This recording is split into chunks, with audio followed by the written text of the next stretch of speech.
तभी ठाकुर जी ने एक योजना बनाई और भीम के सामने खड़े होकर के भगवान ने दंडवत प्रणाम किया बलराम जी को।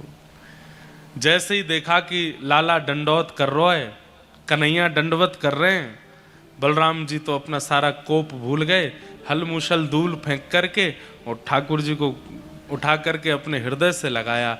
एक सीख यहां पर यह मिलती है, बड़े लोगों का क्रोध शांत करने का एक ही तरीका है, उनके चरणार विंद, उनके श्री चरणों को पकड़ लो। 90 बड़े बुजुर्गों को आप चरण पकड़ लो, तुरंत शांत हो जाएंगे वो। बलराम जी तो सब गुस्सा भूल गए, ठाकुर जी को उठाया, हृदय से लगाया। अरे लाला तू काई को चरणन में प्रणाम करे, अरे मोह तो तेरी बड़ी याद आ रही, लाला तू स्वस्थ तो है ना, इतना बड़ो महाभारत युद्ध भयो तो को खरोंच तो नहीं आई? ठाकुर जी बोले नहीं भैया मैं ठीक हूं। थोड़ी देर में मानो सारा गुस्सा भूल गए, लेकिन थोड़ी देर बाद जब भीम की ओर पुनः दृष्टि गई, लाला तूने यहां बैठ तो बाद में बात करूंगा, पहले आप भीम। भगवान बोले भैया क्यों नाराज हो रहे हैं आप, क्यों क्रोध कर रहे हैं, क्यों मारना चाहते हैं आप भीम को? धर्म विरुद्ध आचरण किया है भीम ने, धर्म युद्ध में नाभि से नीचे प्रहार करना मना है और इसने नाभि से नीचे प्रहार करके युद्ध को अपने पक्ष में लिया है। यह धर्म विरुद्ध कार्य मेरे जीते जी तो नहीं होगा। लाला तू तो बड़ो दयालु है, तू तो बड़ो कृपालु है, सबन पर दया करे, तेरी बात अलग है, पर मैं ये सब सहन नहीं करूंगा, मैं आपको सबक सिखा के रहूंगा।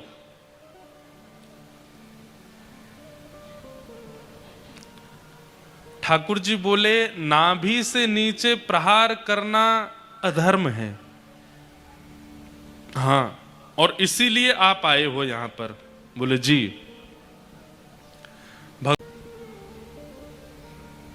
एक नारी अपने मासिक धर्म में है, उसके पति जुआ हार गए हैं और वहां यही दुर्योधन, यही दुशासन उसकी साड़ी खींच के निर्वस्त्र कर रहे थे। ये कौन सा धर्म था भैया? बलराम जी निर्वाक हो गए। और यदि वह धर्म अधर्म था तो वहां आप क्यों नहीं आए दुर्योधन का शिरच्छेदन करने के लिए? वहां आप क्यों नहीं आए दुशासन के हाथों को काटने के लिए? एक भरी सभा में नारी का अपमान किया जा रहा था, तब आप नहीं आए। और आज जब महाभारत युद्ध में दो पक्ष युद्ध कर रहे हैं, दो राजा युद्ध कर रहे हैं, और राजा युद्ध जीतने के लिए कुछ भी करता है, केवल नाभि से नीचे जंघा पर प्रहार कर दिया। और यह बात आप भी जानते हैं कि पूरे शरीर में कहीं भी प्रहार करने से दुर्योधन मरने वाला नहीं है, उसकी जंघा पर ही प्रहार होगा, तभी वो गिरेगा। इतना सब जानते हुए भी आप हल मूसल उठा करके यहां भीम को मारने के लिए चले आए, मुझे आश्चर्य हो रहा है आप पर। यदि उस समय आपका यह क्रोध उत्पन्न हुआ होता तो आज महाभारत युद्ध की नौबत नहीं आती भैया। ध्यान से सुनिए, अधर्म करने वालों को सबक सिखाने के लिए कई धर्मावलंबी उतर आते हैं और धर्म का नाम लेकर के उनको सिखाने का प्रयास करते हैं। ठाकुर जी कहते हैं अधर्म हो जाने के बाद फिर वहां धर्म का प्रचार करना, धर्म की बातें बताना, ये इतनी बड़ी बात नहीं है। जब अधर्म का बीज बोया जा रहा था उसी समय उस पौधे को निचोड़ देना, यह धर्म धार्मिक व्यक्ति का लक्षण होता है। अब पेड़ बन गया है, विशाल वृक्ष बन चुका है अधर्म का, और अब आप लेकर के गए, अब हम इसको काटेंगे, अब हम इसको नष्ट करेंगे, अब इसके लिए हम मुहिम चलाएंगे, इसके पीछे हम दौड़ेंगे, इसका हम ये करेंगे। भगवान बोले कुछ नहीं होगा उससे। जब वो पौधा था तभी निकाल देना था, उसके बाद प्रयास करते रह जाओ, क्योंकि वृक्ष का नियम है काट दो वो फिर प्रकट हो जाता है, काट दो वो फिर प्रकट हो जाता है। भैया आज महाभारत युद्ध की नौबत क्यों आई?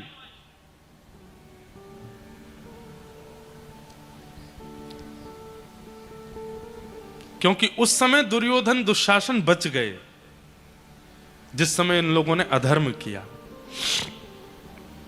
यदि उसी समय दुर्योधन दुशासन मारे जा चुके होते, बंधुओं एक बात सुनेंगे आप, पूरा महाभारत युद्ध, सब लोग इधर देखिए, ध्यान से हमारी ओर दृष्टिपात कीजिए, पूरा महाभारत युद्ध, चाहे उसमें शांति दूत बन के जाना हो, चाहे उसमें पांडवों को विजय दिलाना हो, चाहे अर्जुन के रथ का सारथी बनना हो,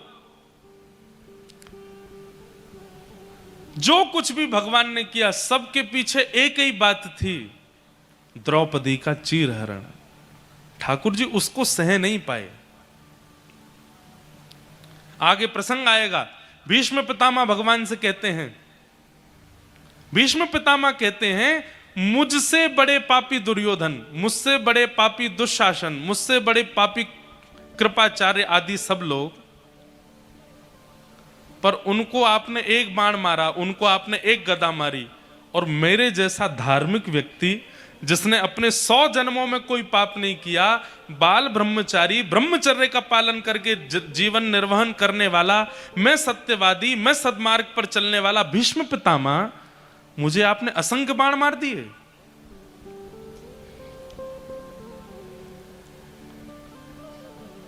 मैं इतना जानता हूं, मैंने विवाह नहीं किया, जब कभी भी स्त्रियों का दर्शन किया तो उनके प्रति मातृभाव या बहन भाव ही रखा, और स्त्रियों के प्रति दूरदृष्टि रखने वाला वो दुर्योधन, उसको आपने इतनी दर्द भरी मृत्यु नहीं दी जितनी दर्द भरी मृत्यु मुझे दी है। कारण क्या है नाथ? 100 जन्मों में मैंने पाप नहीं किया, फिर भी इतना कष्टदायी मृत्यु मुझे क्यों हो रही है? भगवान उत्तर देते हुए कहते हैं, पाप करने वाला पापी होता है, पर पाप होते हुए देखने वाला महापापी होता है। कोई पाप कर रहा है और आप उस पाप को रोकने की सामर्थ्य होते हुए भी खड़े खड़े केवल देख रहे हो, ठाकुर जी कहते हैं उससे दुगना बड़ा पाप आपका है, क्योंकि आप सामर्थ्य होते हुए भी मुंह पर चुप्पी लगाए बैठे हो। आप यदि खड़े होकर के एक उंगली उठा देते और एक बार कहते, दुर्योधन खबरदार, जो तूने द्रौपदी का स्पर्श भी किया तो द्रौपदी का चीरहरण नहीं होता। मैं उस समय चीरहरण के समय दुर्योधन को नहीं देख रहा था, दुशासन को नहीं देख रहा था, मैं उस समय उस सभा में बैठे हुए भीष्म पितामह को देख रहा था कि भीष्म पितामह जैसे महारथी जिस सभा में बैठे हैं वहां स्त्री निर्वस्त्र नहीं हो सकती। लेकिन जब पता चला कि दुर्योधन भीष्म पितामह के होते हुए भी द्रौपदी निर्वस्त्र हो रही है, उसी दिन मैंने ठान लिया था कि दुर्योधन दुशासन इन सब की मृत्यु तो एक तरफ है, भीष्म पितामह की मृत्यु सबसे कष्टदायी होगी। क्यों? ये योग्य होते हुए भी देख रहे थे, सबसे कष्टदायी होगी। क्यों? ये योग्य होते हुए भी देख रहे थे। धर्म की परिभाषा है क्या हम जानते ही नहीं हैं, बस क्योंकि ट्रेंड में चल रहा है इसलिए सब आगे आ जाते हैं।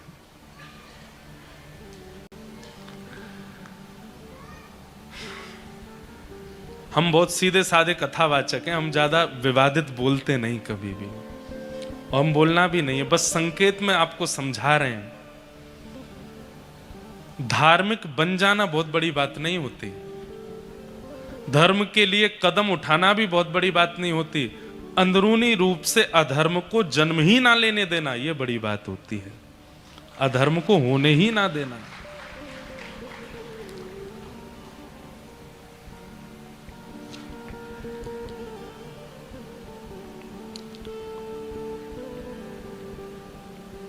आज पूर्व मंत्री और पन्ना के विधायक श्री ब्रजेंद्र प्रताप जी पधारे हैं। श्री रामेश्वर शर्मा जी विधायक हुजूर भोपाल से पधारे हैं। श्री विनोद जी पूर्व अध्यक्ष पर्यटन विभाग पधारे हैं। श्रीमती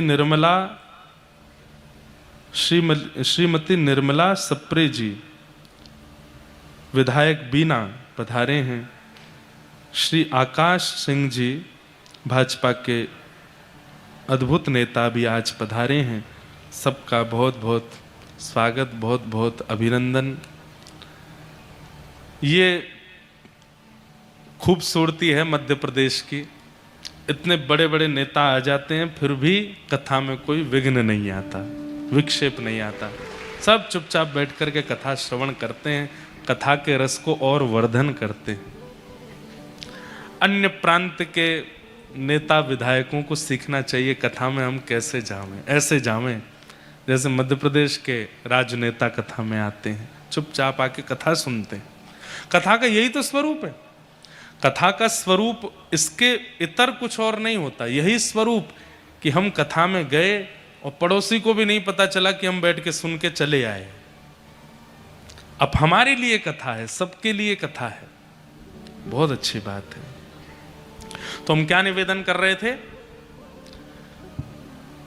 अधर्म हो जाने के बाद धर्म का पाठ पढ़ाने के लिए आना, अब तो यही करना पड़ता है। लेकिन बात अच्छी तब हो जब अधर्म होने ही ना दिया गया होता।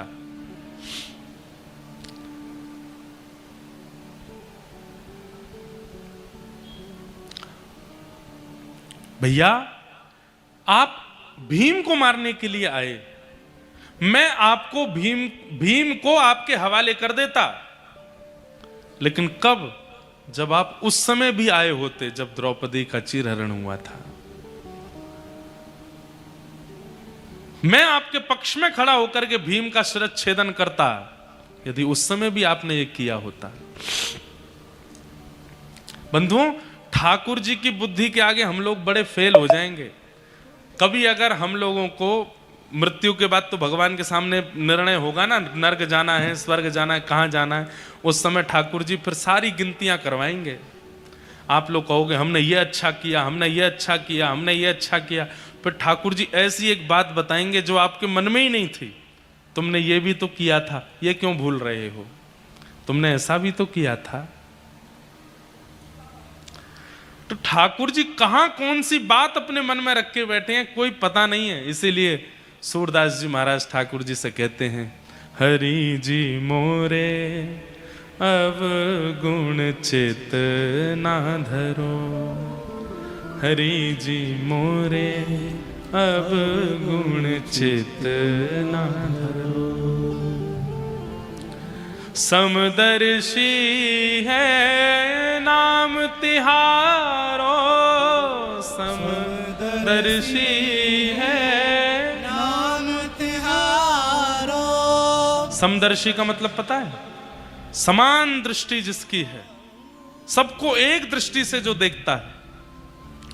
समदर्शी है नाम तिहारो, समदर्शी है नाम तिहारो।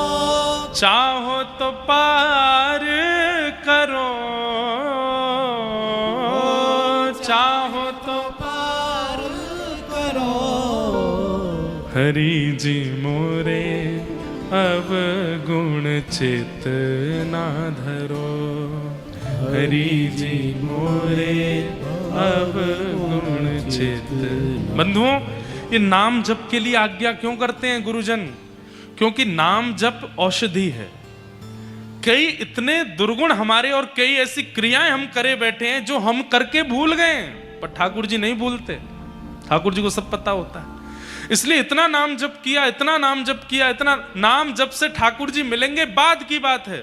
पहले जो आपका किया धरा है उसका हिसाब बराबर होता है नाम जप से। जो आप करे बैठे हो और इस जन्म में नहीं कितने जन्मों में करे बैठे हो, पहले उनका समाधान करता है नाम जप। नाम जाकर के पहले उनको समाप्त करता है, उनको नष्ट करता है। उसके बाद जब वो पूर्व का सारा नष्ट हो जाता है तब जाकर के नाम जप भगवत प्राप्ति के लिए होना प्रारंभ होता है। कई लोग एक साल में ही रोने लगते हैं, ठाकुर जी नहीं मिल रहे, हम तो इतने दिन से रज लगा रहे हैं, इतने दिन से नाम जप कर रहे हैं, कथा सुन रहे हैं, एक साल हो गया अभी ठाकुर जी मिल। अरे एक साल में? आज ही एक बात, हम कथा में एक बात कहते हैं। आज यहां पर कथा सुनने वाले लोग अपनी आयु देखिए, कितनी आयु है आपकी? कोई 18 साल का है, कोई 25 साल का है, कोई 30 साल का है, कोई 50 साल का है, कोई 60 साल का है। और कथा सुनने के बाद में इच्छा हो गई कि अब ठाकुर जी हमको मिलें। भाई 18 साल दुनिया को दे के देख ली, अब 18 साल ठाकुर जी को भी तो दो। 25 साल पूरी दुनिया के विषय भोगों को दे के देख लिया, अब जरा 25 साल नाम को दे के तो देखो। हम दुनिया को इतना दे चुके हैं तो फिर नाम को 1 साल में ही क्यों फल चाहते हैं? नाम अंदरूनी रूप से क्या कर रहा है आपको नहीं पता। आपके कितने कितने हिसाब पेंडिंग पड़े हैं, कितना कर्जा चढ़ा है आपके ऊपर पापों का। नाम पहले उनको नष्ट करेगा, और जब नष्ट हो जाएंगे तब आपका नाम जब भगवत प्राप्ति कराएगा। तो आज जिस समय आप पहली बार वृंदावन गए, जिस समय आप पहली बार कथा में आए, जिस समय आप पहली बार आचार्यों के चरणों में गए, उस दिन अपनी आयु पूछिए कितने साल के हो। पहली बार वृंदावन 18 साल की उम्र में गए, तो अब 18 साल वृंदावन को देके देखिए, तब ठाकुर जी कृपा करेंगे। और ये समान तो होना ही नहीं चाहिए। 18 संसार को दिए तो 18 नहीं, 1 साल ज्यादा दो, ठाकुर जी को थोड़ा बढ़ा के दो, फिर देखिएगा क्या कृपा होती है, क्या अनुभव होता है। हम लोग बड़े विचित्र हैं। हनुमान जी, शंकर जी के 16 सोमवार करके हमको सब कुछ चाहिए, और 16 सोमवार में हमको शंकर जी से सब कुछ चाहिए, और 16 साल संसार के विषयों में जो गलत गलत किया उसका कोई हिसाब नहीं। एक तरफ 16 साल हैं और एक तरफ केवल 16 सोमवार हैं। शंकर जी कहेंगे भाई थोड़ा मैथमेटिक्स पढ़ के आ, गणित अपनी अच्छी करके आ। 1 साल में 365 दिन होते हैं, 16 साल तेने इतने गलत काम किए और मुझसे 16 दिन में ही तू खुश होना चाहता है। वो तो भोले बाबा हैं बेचारे, हो तो वो 2 दिन में ही खुश जाते हैं। लेकिन आप लोग विचार करके देखो कि हम ठाकुर जी को देते कितना समय है। इसलिए हमारे कौन से कर्म ठाकुर जी को याद रहते हैं, इसलिए नाम जप करो। उस नाम जप से क्या होगा, वो मिट जाएगा, ठाकुर जी की स्मृति से चला जाएगा। फिर ठाकुर जी हमको उस गलती के आधार पर दंडित नहीं करेंगे। ठाकुर जी दंडित करते नहीं है, भयभीत होने की आवश्यकता नहीं, पर फिर भी नाम जप करके अपने उस कृत्य को नष्ट करो। हरि जी मोरे अब गुण चित ना धरो, हरि जी मोरे अब गुण चित ना धरो। इतने सुंदर सुंदर पद हैं हमारे आचार्यों के, इनमें सारा सार भरा है। सूरदास जी का पद है,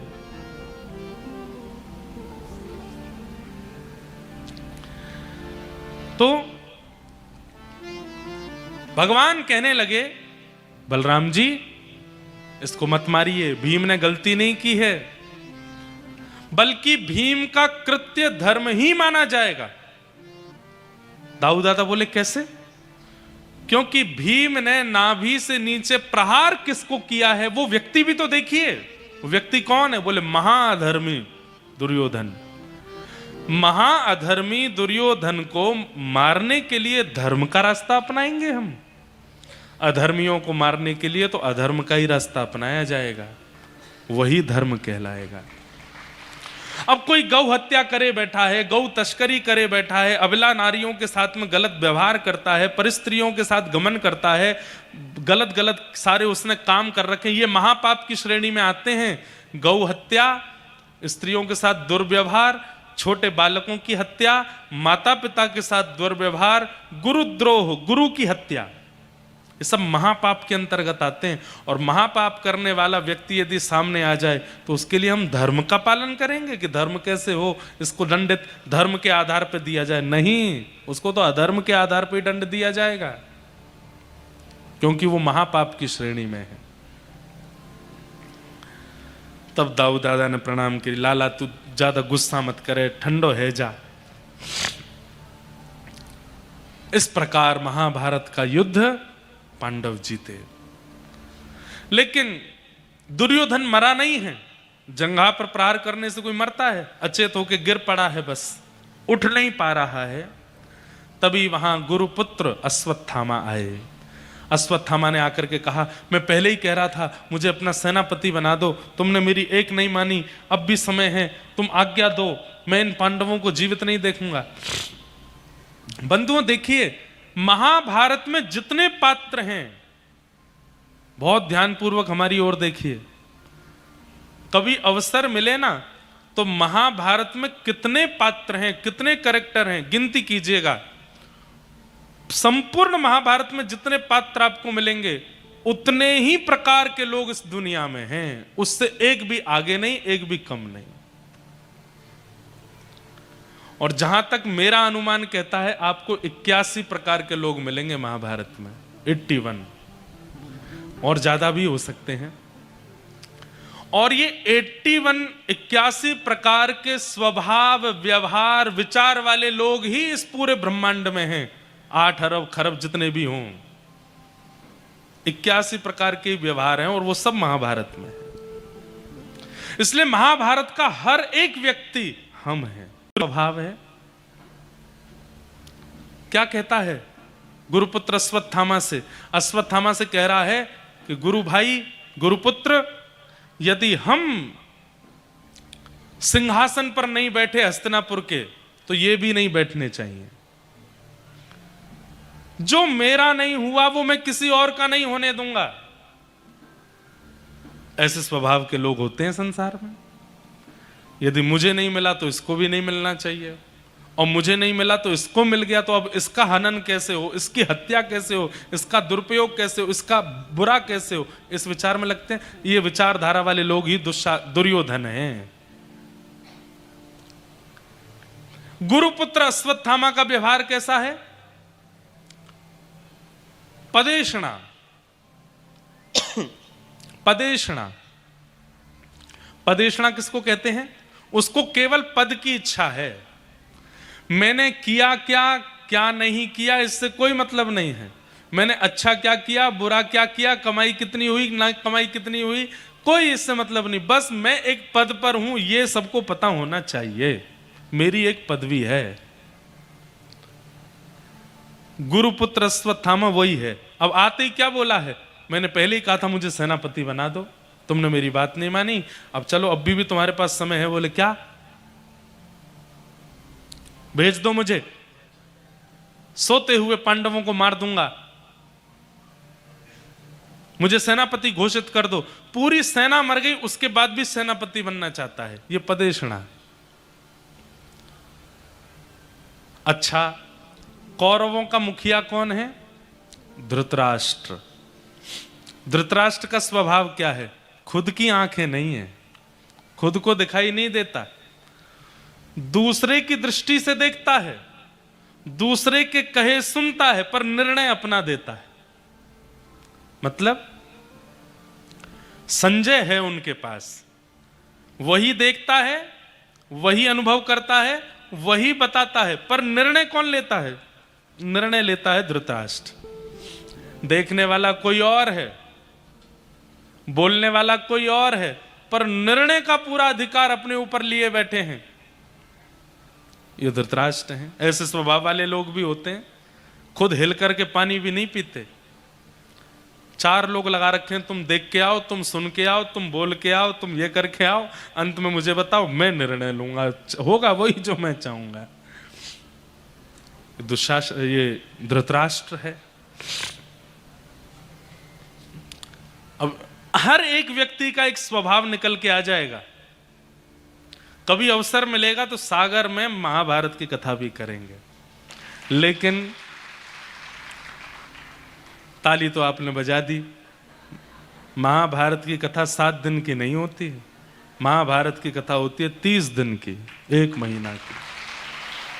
क्योंकि महाभारत इतना विशाल ग्रंथ है कि उसकी भूमिका में ही 7 दिन निकलेंगे। लेकिन अद्भुत होगी, आज तक एक ही बार हुई है महाभारत की कथा, पूज्य मलुकपीठ वाले महाराज जी ने की है। क्योंकि महाभारत की कथा ऐसे नहीं होती, उसके अनुष्ठान भी बहुत बड़ा होता है उसका। और एक हमारे भारत में भ्रांति है कि महाभारत कराने से, सुनने से, पढ़ने से घर में लड़ाइयाँ होती हैं। कहाँ चले जाएं बताओ, हम भारतीय लोग ऐसा सोचते हैं। जिस महाभारत का थोड़ा सा अंश गीता पूरी पृथ्वी को भूचाल ला सकता है, सोचिए वो 700 श्लोकों की गीता इतनी प्रगाढ़ हो सकती है, संपूर्ण 1 लाख श्लोक महाभारत के कैसे होंगे? यन्ने भारत तन्ने भारत, अद्भुत है महाभारत। एक एक व्यक्ति को दर्पण दिखाई दे जाएगा। महाभारत की कथा में पता चल जाता है कि ये तो मैं हूं, ये जिसके बारे में चर्चा हो रही, कहीं ना कहीं पता चलेगा शकुनी तो मैं ही हूं। कहीं ना कहीं पता चल जाएगा कि भाई ये धृतराष्ट्र कोई और नहीं है, ये तो मेरा ही स्वभाव है। और व्यक्ति को जब दर्पण दिखता है ना, तो व्यक्ति दर्पण में अपनी बिगड़ी हुई स्वरूप को संभाल लेता है। कोई दर्पण देखता ही नहीं है तो बिगड़ा ही रहेगा, अपने उसकी आंख नाक बाल वाल सब बिगड़े ही रहेंगे। महाभारत दर्पण है।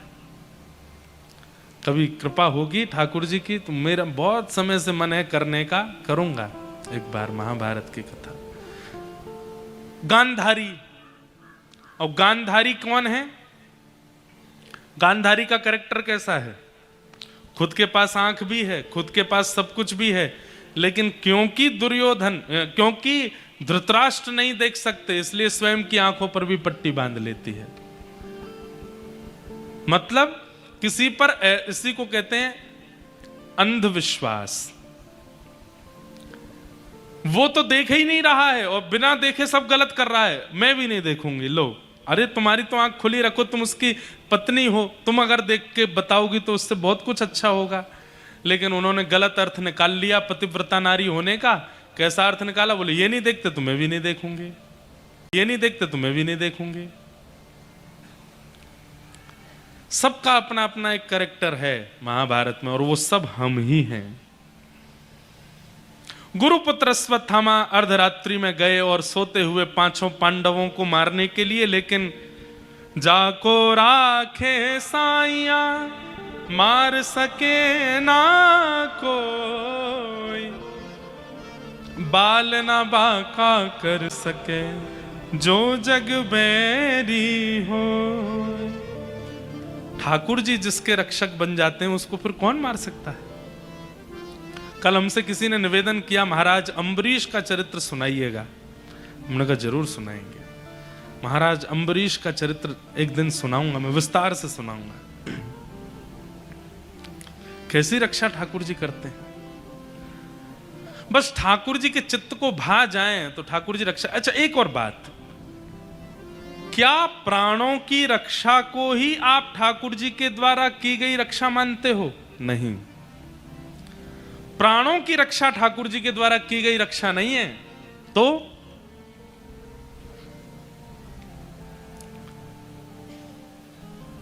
सामने आपके काम को विचलित करने वाली परिस्थिति प्रकट हो गई, परिस्थिति भी प्रकट हो गई, समय भी प्रकट हो गया, और अनुकूलता भी हो गई कि आप इस काम को कर सकते हो। लेकिन आप जानते हैं मनी मन कि ये पाप तो है, लेकिन कोई देख नहीं रहा है, अगर मैं चाहूं तो कर सकता हूं। लेकिन उसी समय आपने अपने मन की बात सुन करके अपने आप को उस स्थिति से निकाल दिया और उस क्रिया को नहीं किया, तब मानो ठाकुर जी ने आपकी रक्षा की। हमारी बात समझ में आई? परिस्थिति प्रकट हुई है, अनुकूलता प्रकट हुई है, समय प्रकट हुआ है, कोई देखने वाला भी नहीं है, और आप चाहो तो कर सकते हो। लेकिन उस समय भी आप ये जानते हुए कि ये पाप है और अपने आप को वहां से सही सलामत बचा लाते हो, इसको मानो ये ठाकुर जी की रक्षा। ठाकुर जी ने आपकी रक्षा की। और भले ही आप